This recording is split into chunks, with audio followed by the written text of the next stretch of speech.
and those whom he calls, he keeps. This is the teaching of the Apostle Paul, and here the teaching of Jude. When a person is called, they are kept. None is lost. A couple of verses, 1 Corinthians 1, 8 and 9. He will sustain you to the end. This is Paul now, not Jude, same teaching. He will sustain you to the end, guiltless. It's like they read each other. I mean, this is common truth in the early church. He will sustain you to the end, guiltless in the day of our Lord Jesus Christ. God is faithful, by whom you were called.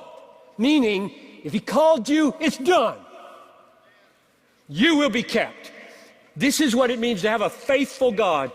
Or as you know the next text I'm going to quote, don't you? Romans 8. Those whom he predestined, he called. And those whom he called, he justified. And those whom he justified, he glorified. It's done in the mind of God. Foreknown, predestined, called, justified, glorified, no dropouts. There's an absolute certainty in the heart and mind of God, in his faithfulness, between being called and being kept. That's what's here.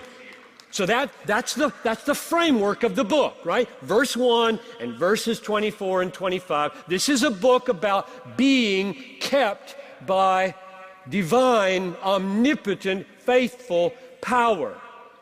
So that's really important to see the way he has set it up.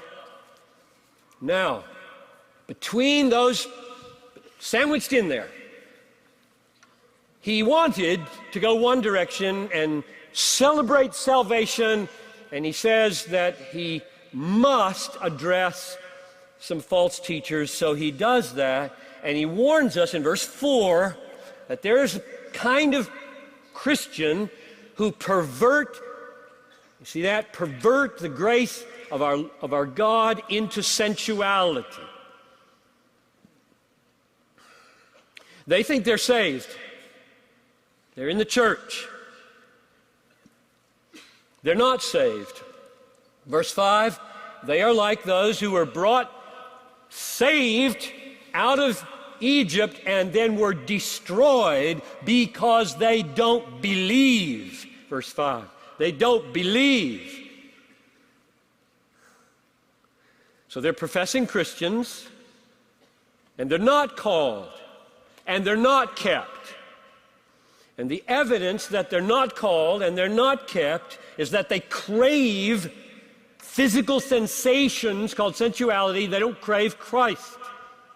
It's the evidence that they're not called. They don't prize the God of grace. They prostitute the grace of God. That's the difference between a Christian in the church who's not called and not kept and those who are.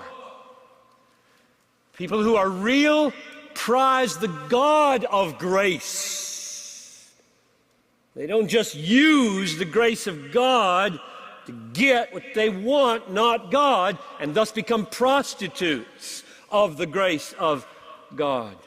So he's warning them about this people, this kind of error.